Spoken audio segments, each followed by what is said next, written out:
If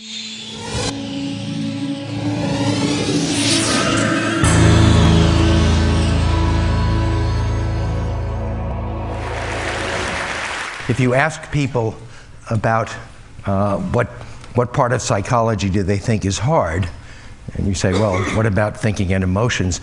Most people will say emotions are terribly hard, they're incredibly complex, I have no idea of how they work. But thinking is really very straightforward. It's just sort of some kind of logical reasoning or something, but that's not the hard part. So here's a list of problems that come up. One nice problem is, what do we do about health? The other day I was reading something and the person said, probably the largest single cause of disease is handshaking in the West. And there was a little study about people who don't handshake and comparing them with ones who do handshake. And I haven't the foggiest idea of where you find the ones that don't handshake, because they must be hiding. And the people who avoid that have 30% less infectious disease or something. Or maybe it was 31.25%. So if you really want to solve the problem of epidemics and so forth, let's start with that.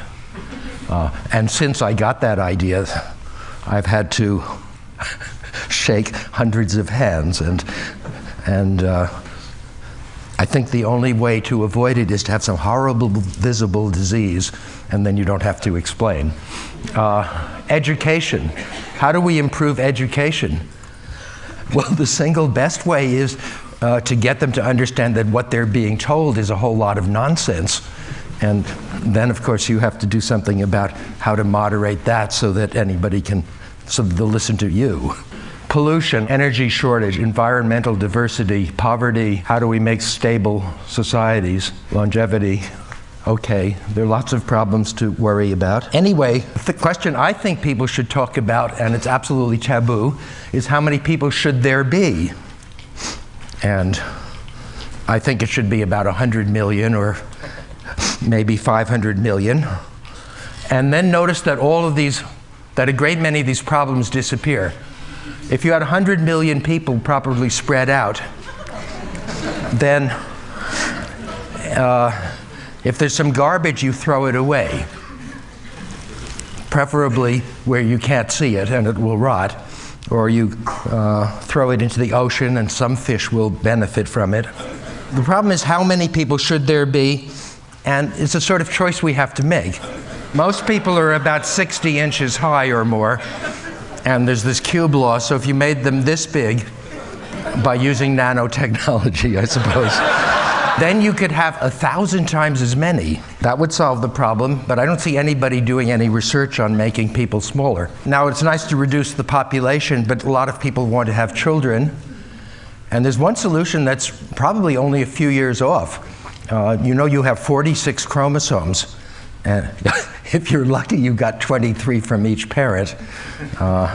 Sometimes you get an extra one or drop one out, but so we could skip the grandparent and great-grandparent stage and go right to the great-great-grandparent, and you got 46 people, and you give them a scanner or whatever you need, and they look at their chromosomes, and each of them says which one he likes best, or she. No reason to have just two sexes anymore either. Right? So each child has 46 parents, and I suppose you could let each group of 46 parents have 15 children. Wouldn't that be enough? And then the children would get plenty of support and nurturing and mentoring, and the world population would decline very rapidly, and everybody would be totally happy. Time sharing is a little further off in the future, and there's this great novel that Arthur Clarke wrote twice called Against the Fall of Night and The City and the Stars. They're both wonderful and largely the same, except that computers happened in between. And Arthur was looking at this old book and he said, well, that was wrong. The future must have some computers. So in the second version of it, there are 100 billion or 1,000 billion people on Earth, but they're all stored on hard disks or floppies or whatever they have in the future. And you let a few million of them out at a time. A person comes out, they live for 1,000 years, doing whatever they do. And then when it's time to go back for 1 billion years, or billion, I forget, numbers don't matter, but there really aren't very many people on Earth at a time. And you get to think about yourself and your memories, and before you go back into suspension, you edit your memories and you change your personality and so forth. The plot of the book is that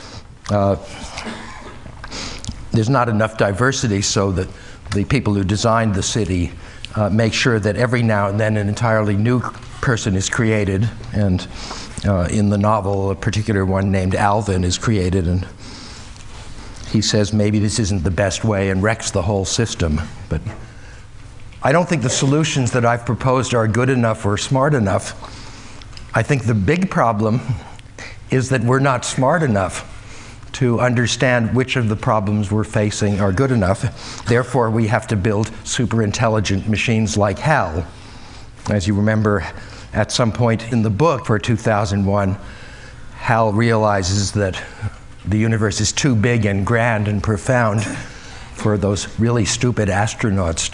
If you contrast HAL's behavior with the triviality of the people on the spaceship, you can see what's written between the lines. Well, what are we going to do about that? We could get smarter. I think that we're pretty smart as compared to chimpanzees, but we're not smart enough to deal with the colossal problems that we face, either in abstract mathematics or in figuring out economies or balancing the world around. So one thing we can do is live longer. And nobody knows how hard that is, but we'll probably find out in a few years. See, there's two forks in the road. We know that people live twice as long as chimpanzees almost. And nobody lives more than 120 years for reasons that aren't very well understood.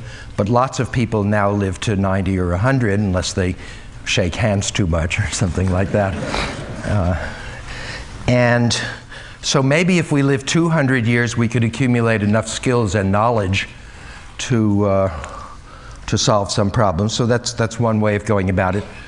And as I said, we don't know how hard that is. It might be, after all, most other mammals live half as long as the chimpanzee. So we're sort of 3.5 or 4 times, have 4 times the longevity of most mammals.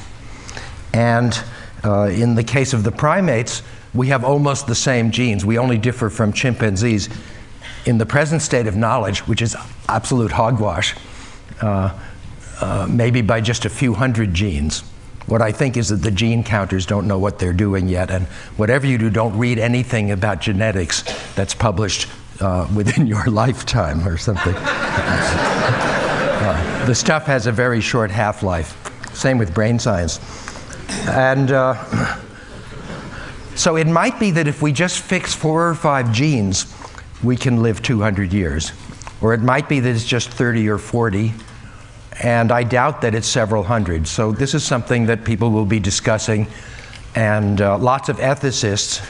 You know, an ethicist is somebody who sees something wrong with whatever you have in mind. It's very hard to find an ethicist who considers any change worth making, because he says, what about the consequences? And of course, we're not responsible for the consequences of what we're doing now, are we? Like all this complaint about clones, and yet 2 random people will mate and have this child, and both of them have some pretty rotten genes, and the child is likely to come out to be average, which by chimpanzee standards is very good indeed. But if we do have longevity, then we'll have to face the population growth problem anyway, because if people live 200 or 1,000 years, then we can't let them have a child more than about once every 200 or 1,000 years. And so there won't be any workforce. And one of the things Laurie Garrett pointed out, and others have, is that a society that doesn't have people of working age is in real trouble, and things are going to get worse because there's nobody to educate the children or to feed the old. And when I talk about a long lifetime, of course, I don't want somebody who's 200 years old to be like our image of what a 200-year-old is, which is dead, actually. You know, there's about 400 different parts of the brain which seem to have different functions. Nobody knows how most of them work in detail, but we do know that there are lots of different things in there. And they don't always work together. I like Freud's theory that most of them are canceling each other out. And so if you think of yourself as a sort of a city with 100 resources, then when you're afraid, for example, you may discard your long-range goals, but you may think deeply and focus on exactly how to achieve that particular goal. You throw everything else away. You become a monomaniac. All you care about is not stepping out on that platform. And when you're hungry, food becomes more attractive and so forth. So I see emotions as highly evolved subsets of your capability. Emotion is not something added to thought. An emotional state is what you get when you remove 100 or 200 of your normally available resources. So thinking of emotions as the opposite of, as something less than thinking, is immensely productive, and I hope in the next few years to show that this will lead to smart machines. And I guess I better skip all the rest of this, which are some details on how we might make those smart machines. And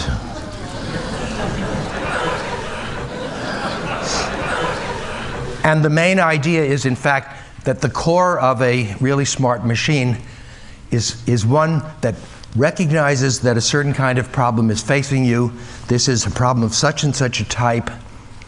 And therefore, there's a certain way or ways of thinking that are good for that problem.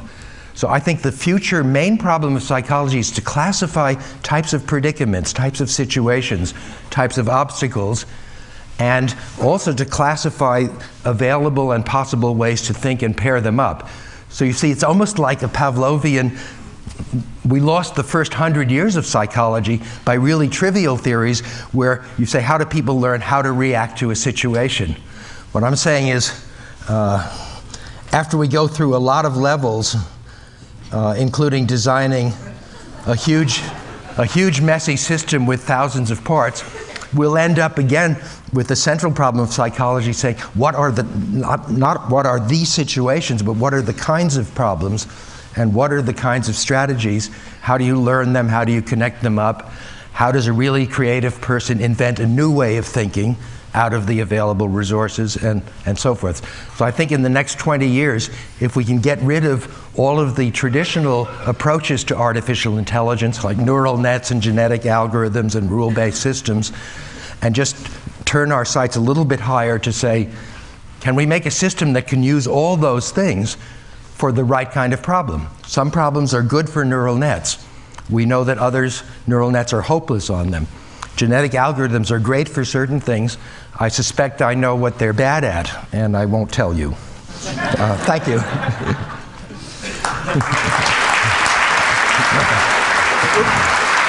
Oh.